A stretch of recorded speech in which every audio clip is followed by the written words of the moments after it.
Welcome back to clean news MP. चलिए देखते हैं मध्य प्रदेश की 25 फटाफट बड़ी खबरों को। इससे पहले आप न्यूज को कहां से देख रहे हैं हमें कमेंट में बताना बिल्कुल ना भूलें। साथ ही हमारे फेसबुक पेज को भी फॉलो करें। फेसबुक पेज का लिंक डिस्क्रिप्शन में दिया गया है। मध्य प्रदेश लोक सेवा आयोग की सिविल सर्विसेज परीक्षा में ओबीसी को 27 की जगह 14% आरक्षण दें। मध्य प्रदेश हाईकोर्ट ने नए सिरे से एक अंतरिम आदेश पारित करते हुए राज्य शासन को निर्देश दिया है कि मध्य प्रदेश लोक सेवा आयोग की सिविल सर्विसेज परीक्षा 2020 में अन्य पिछड़ा वर्ग को 27 की जगह 14% ही आरक्षण दी।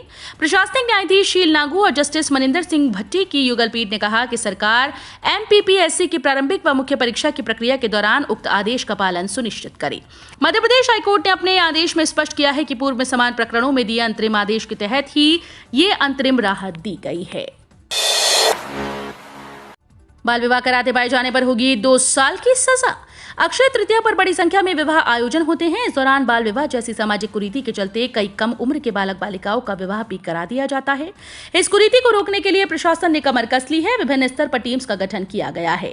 लोगों में भी जागरूकता फैलाई जा रही है। अक्षय तृतीया 3 मई को व्यापक स्तर पर विवाह समारोह आयोजित होंगे।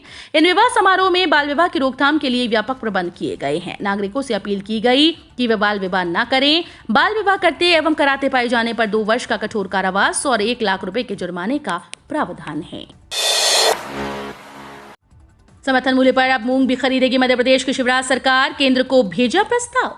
मध्य प्रदेश में सरकार गेहूं, चना, मसूर और सरसों समर्थन मूल्य पर खरीदने के बाद अब ग्रीष्मकालीन मूंग भी खरीदेगी। इसके लिए कृषि विभाग ने केंद्र सरकार को प्रस्ताव भेज दिया। अब लक्ष्य तय होने के बाद किसानों का पंजीयन कराया जाएगा। इस बार 12 लाख हेक्टेयर में मूंग की खेती की गई है। कृषि मंत्री कमल पटेल ने बताया कि प्रदेश में ग्रीष्मकालीन मूंग का रकबा लगातार बढ़ता जा रहा है। सिंचाई की सुविधा का विस्तार होने से किसान मूंग की खेती के लिए प्रोत्साहित हो रहे हैं। इसकी कीमत भी अच्छी है। केंद्र सरकार ने प्रति क्विंटल मूंग की दर 7,275 रुपए तय की है। इंदौर एयरपोर्ट से बढ़ने लगे यात्री। दिल्ली इंदौर के बीच हर दिन 14 उड़ान। कोरोना महामारी के मामलों में कमी आने के बाद देवी अहिल्याबाई होलकर अंतर्राष्ट्रीय एयरपोर्ट से यात्रियों की संख्या फिर से बढ़ने लगी। बीते साल दिनों में रोजाना 6,600 से अधिक यात्रियों ने एयरपोर्ट से सफर किया है। कोरोना काल के पहले यह आंकड़ा रोजाना 9,500 तक पहुंच चुका था।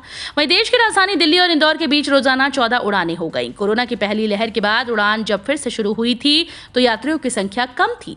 बीते साल दिसंबर में बढ़ने लगी, लेकिन इसी साल जनवरी में कोरोना के मामले बढ़ने शुरू हो गई थी। कांग्रेस करेगी संभागीय बैठक। ग्वालियर चंबल से 7 मई को होगी शुरुआत।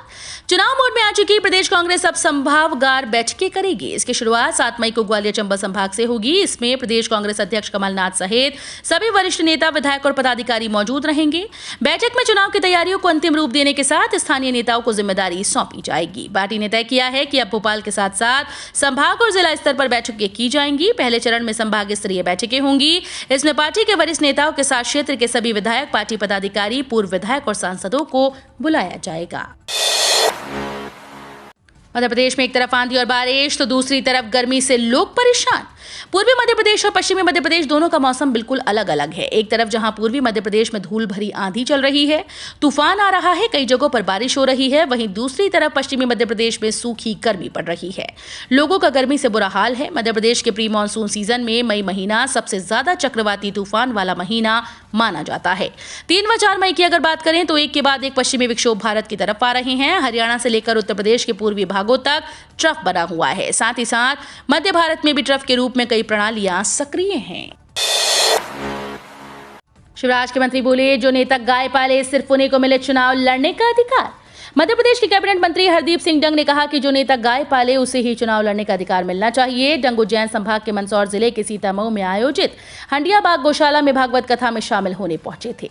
मध्य प्रदेश सरकार के कैबिनेट मंत्री एवं सुवासरा विधानसभा के विधायक हरदीप सिंह डंग ने कहा कि मैं विधानसभा में मांग कर चुका हूं कि यदि कोई किसान गाय नहीं पालता है तो उसके खेत की क्रय विक्रय की रजिस्ट्री को निरस्त किया जाए।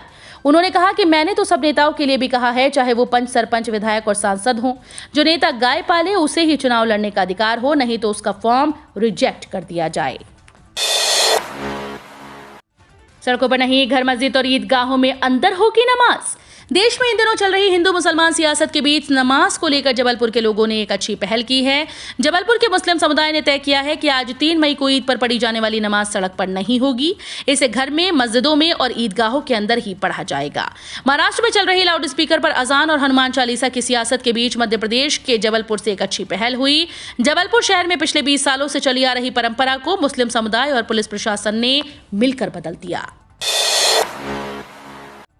मध्य प्रदेश लोक सेवा आयोग की सिविल सर्विसेज परीक्षा में ओबीसी को 27 की जगह 14% आरक्षण दें। मध्य प्रदेश हाईकोर्ट ने नए सिरे से एक अंतरिम आदेश पारित करते हुए राज्य शासन को निर्देश दिया कि मध्य प्रदेश लोक सेवा आयोग की सिविल सर्विसेज परीक्षा 2020 में अन्य पिछड़ा वर्ग को 27 की जगह 14% ही आरक्षण दे। प्रशासनिक न्यायाधीश शील नागू और जस्टिस मनिंदर सिंह भट्टी की युगल पीठ ने कहा कि सरकार MPPSC की प्रारंभिक व मुख्य परीक्षा की प्रक्रिया के दौरान उक्त आदेश का पालन सुनिश्चित करें। आर्थिक रूप से कमजोर विद्यार्थियों को PSC, रेलवे और बैंक की तैयारी करवाएगा DAVV इंदौर। PSC, रेलवे और बैंकों की परीक्षा की तैयारी को लेकर विद्यार्थियों को कोचिंग क्लासेस का सहारा लेना पड़ता है। बदले में कोचिंग क्लासेस वाले इनसे भारी भरकम फीस वसूलते हैं। कोचिंग संचालकों की मनमानी को देखते हुए देवी अहिल्या विश्वविद्यालय एक बार फिर अपना प्रतियोगी परीक्षा केंद्र शुरू करने जा रहा है, जो आर्थिक रूप से कमजोर विद्यार्थियों को पढ़ाया जाएगा, मगर इसके लिए विश्वविद्यालय इन छात्र छात्राओं से किसी भी प्रकार की कोई फीस नहीं लेगा। फिलहाल केंद्र के संचालन को लेकर 3 विभागों में जगह तलाशी की जा रही है। अधिकारियों को अगले कुछ दिनों में विभाग तय कर कक्षाएं लगाना है। पेंशनर की महंगाई राहत पर मध्य प्रदेश व छत्तीसगढ़ में नहीं बन पा रही सहमति। 4.25 लाख पेंशनर्स की महंगाई राहत 14% बढ़ाने पर मध्य प्रदेश और छत्तीसगढ़ में सहमति नहीं बन पा रही। वित्त विभाग ने छत्तीसगढ़ को प्रस्ताव भेजा था कि कर्मचारियों की तरह ही पेंशनर की महंगाई राहत में 14% की वृद्धि की जाए, लेकिन वहां से सहमति नहीं मिली। अब दोबारा सहमति प्राप्त करने के लिए पत्र भेजा जा रहा है। मालूम हो कि शिवराज कैबिनेट कर्मचारियों की तरह पेंशनर को 31% महंगाई राहत देने का निर्णय कर चुकी है। मध्य प्रदेश में कर्मचारियों को 31% महंगाई भत्ता मिल रहा है, जबकि पेंशनर को ये 17% ही है। सिंधिया का पीए बनकर सराफा कारोबारी को धमकी देने वाला निकला गैस एजेंसी संचालक। ग्वालियर के एक सराफा कारोबारी को केंद्रीय मंत्री ज्योतिरादित्य सिंधिया का पीए बनकर फोन पर धमकी देने वाला आरोपी को पुलिस ने पकड़ लिया। आरोपी भी व्यापारी है और उसकी गैस एजेंसियां हैं। Gwalior posh township DB city में रहने वाला सराफा कारोबारी शरद गोयल ने सिरोल थाने को 28 अप्रैल को एक शिकायती आवेदन पोस्ट से भेजा था। उसमें उन्होंने लिखा था कि 27 अप्रैल की देर रात उसे एक व्यक्ति ने फोन कर खुद को केंद्रीय मंत्री सिंधिया का पीए आनंद मिश्रा बताकर मिलने बुलाया, तो उन्होंने इतनी रात को मिलने से इनकार कर दिया और फोन काट दिया। हर घर तिरंगा राष्ट्रीय अभियान का शुभारंभ। देश के मुख्य स्थानों पर लहराएगा तिरंगा। भारत में विभिन्न शहरों में मुख्य स्थानों पर तिरंगा लगाने का अभियान शुरू हो गया। इसी क्रम में ये कार्यक्रम इंदौर शहर में 5 मई को आयोजित किया जा रहा है, जिसमें मुख्य अतिथि केंद्रीय मंत्री नितिन गडकरी, सांसद शंकर लालवानी व अन्य मंत्रीगण मौजूद रहेंगे। आपको बता दें कि तिरंगा राष्ट्र ध्वज हमारी एकता और स्वतंत्रता का प्रतीक है। ये किसी भी धर्म, जाति, संप्रदाय, मत, विचार व पार्टी के ऊपर है। तिरंगा अभियान किसी भी पार्टी, धर्म, जाति या व्यक्ति विशेष का अभियान नहीं। तिरंगा हर भारतीय का सपना है, अपना है। उसको लगाना, फहराना हर भारतीय का संवैधानिक अधिकार है। आज हम यूक्रेन रूस युद्ध तिरंगे की ताकत को देख चुके हैं, अतः समस्त भारतीय प्रतिज्ञा करें, शपथ लें कि एक राष्ट्र एक ध्वज हमारा प्रथम धर्म है। व्हाट्सएप ने 18 लाख से भी ज्यादा अकाउंट्स को किया बैन, जल्दी करें चेक। मैसेजिंग प्लेटफॉर्म द्वारा प्रकाशित एक मासिक रिपोर्ट के अनुसार व्हाट्सएप ने शिकायत चैनल के माध्यम से उपयोगकर्ताओं से प्राप्त शिकायतों के आधार पर और नियमों के उल्लंघनों को रोकने और उनका पता लगाने के लिए अपने स्वयं के तंत्र के माध्यम से मार्च में 18.05 लाख भारतीय खातों पर प्रतिबंध लगा दिया। नया IT नियम जो पिछले साल लागू हुए हैं, इन नियमों के अनुसार हर महीने कंपनी को अनुपालन रिपोर्ट प्रकाशित करने के लिए कहा गया है। फेसबुक एक बड़ा डिजिटल प्लेटफॉर्म है। इसकी रिपोर्ट में प्राप्त शिकायतों और की गई कार्रवाइयों का विवरण होता है। इस दिन मनेगा लाडली लक्ष्मी दिवस। सीएम शिवराज ने बताया कार्यक्रम। मुख्यमंत्री शिवराज सिंह चौहान ने अपने दिल से जुड़ी लाडली लक्ष्मी योजना को एक बार फिर से शुरू कर दिया। उन्होंने 2 मई को इसकी शुरुआत की। इस मौके पर उन्होंने घोषणा की कि 8 मई को लाडली लक्ष्मी दिवस मनाया जाएगा। इस दिन प्रदेश की लाडली लक्ष्मी बेटियां वर्चुअली एक साथ जुड़ेंगी। राजधानी भोपाल के रविंद्र भवन में आयोजित एक कार्यक्रम में मुख्यमंत्री शिवराज सिंह चौहान ने एक साथ 2 योजनाओं की शुरुआत की। आदिवासियों का पैसा नहीं लौटा रहा सहारा। बीजेपी नेता ने सिंधिया को लिखा पत्र। बीजेपी के युवा और मुखर नेता और प्रदेश कार्य समिति के सदस्य सुरेंद्र शर्मा ने केंद्रीय मंत्री ज्योतिरादित्य सिंधिया को पत्र लिखा। उन्होंने पत्र में सिंधिया को चिटफंड कंपनी सहारा के खिलाफ मुरैना जिले में की गई कार्रवाई के लिए उनका आभार प्रकट किया। साथ ही शिवपुरी, गुना और अशोकनगर की पीड़ित निवेशकों को न्याय दिलाने के लिए भी निवेदन किया गया। मध्य प्रदेश में प्रशासनिक कसावट लाने के लिए मुख्यमंत्री शिवराज सिंह चौहान फिर करेंगे विभागीय समीक्षा। मुख्यमंत्री शिवराज सिंह चौहान प्रशासनिक कसावट लाने के लिए एक बार फिर से विभागीय समीक्षा करेंगे। विदेश प्रवास से लौटने के बाद यह सिलसिला जून के पहले पखवाड़े से शुरू होगा। इसमें विभागों को पिछली बैठकों में दिए गए निर्देशों के पालन की मैदानी स्थिति पर चर्चा की जाएगी।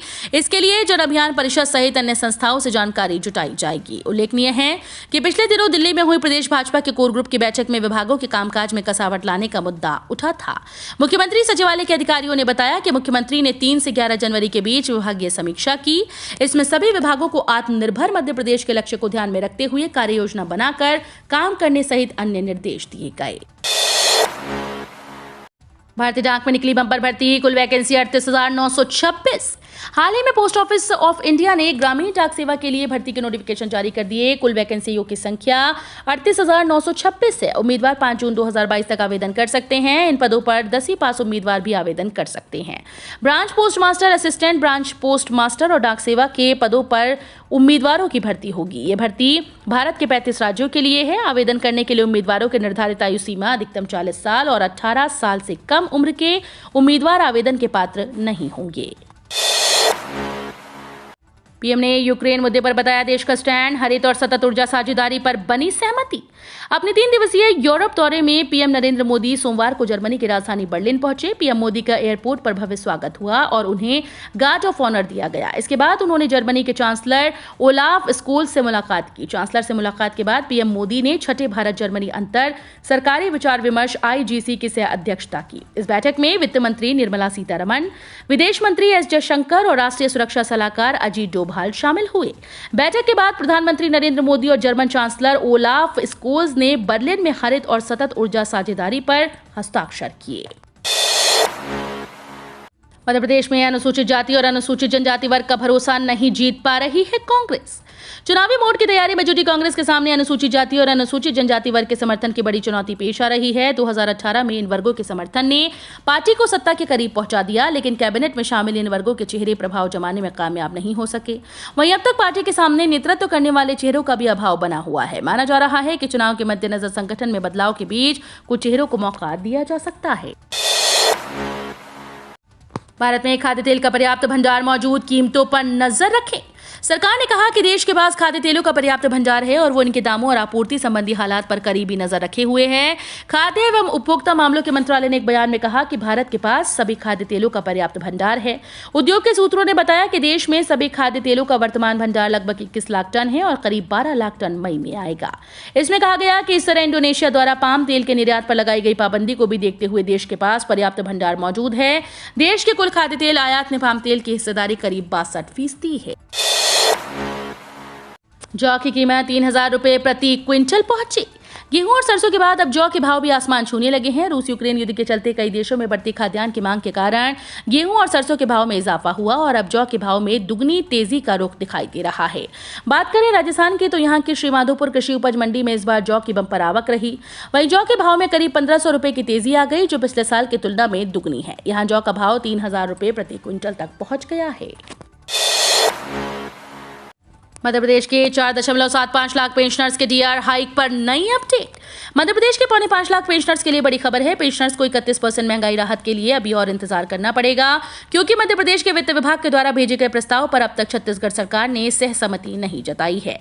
इधर ऑल इंडिया लॉयर्स यूनियन द्वारा मध्य प्रदेश शासन के मुख्य सचिव को कानूनी नोटिस भेजने के बाद विभाग ने एक बार फिर से प्रस्ताव भेजने की तैयारी कर ली है। संभावना जताई जा रही है कि जल्द पेंशनर्स को इसका लाभ दिया जा सकता है। तो योजना एक बार फिर शुरू, सीएम शिवराज ने कही बड़ी बात। मध्य प्रदेश में कल का दिन एक बार फिर से यादगार बन गया। प्रदेश सरकार ने 2 योजनाओं को फिर से शुरुआत कर दी। एक है लाडली लक्ष्मी योजना और दूसरी है मां तुझे प्रणाम योजना। मुख्यमंत्री शिवराज सिंह चौहान ने बीते दिन को इसकी भोपाल के रविंद्र भवन में शुरुआत की। इस अवसर पर मुख्यमंत्री ने बेटियों को वाघा बॉर्डर ले जाने वाली बसों को हरी झंडी दिखाकर रवाना किया। इस विशेष मौके पर खेल एवं युवा कल्याण मंत्री यशोधरा राजे सिंधिया भी मौजूद थी। IFFCO ने जारी किए खाद के नए रेट। अंतर्राष्ट्रीय बाजार में कच्चे माल की कीमतों में हुई बढ़ोतरी के बावजूद केंद्र सरकार ने खरीफ सीजन 2022 के लिए यूरिया, डीएपी, एनपीके और एमओपी की कीमतों में बढ़ोतरी न करके किसानों को बड़ी राहत प्रदान की है। देश की सबसे बड़ी कंपनी इफको ने वर्ष 2022 में खरीफ सीजन के लिए उर्वरकों की कीमतों में किसी भी प्रकार का कोई बदलाव नहीं किया। कंपनी ने खरीफ सीजन 2022 शुरू होने से पहले यूरिया खाद, डीएपी, एनपीके और एमओपी के नए रेट जारी कर दिए। इस रेट लिस्ट के मुताबिक किसानों को सभी प्रकार के उर्वरक बीते साल की कीमतों में ही मिलेंगे। इफको के द्वारा दी जानकारी के मुताबिक अंतर्राष्ट्रीय स्तर पर रासायनिक उर्वरकों की कीमतों में हुई भारी वृद्धि के बावजूद देश में कीमतों को स्थिर रखा गया है। तो ये थी आज की 25 फटाफट बड़ी खबरें। अगर आपको न्यूज पसंद आई हो तो वीडियो को लाइक और शेयर जरूर करें। धन्यवाद।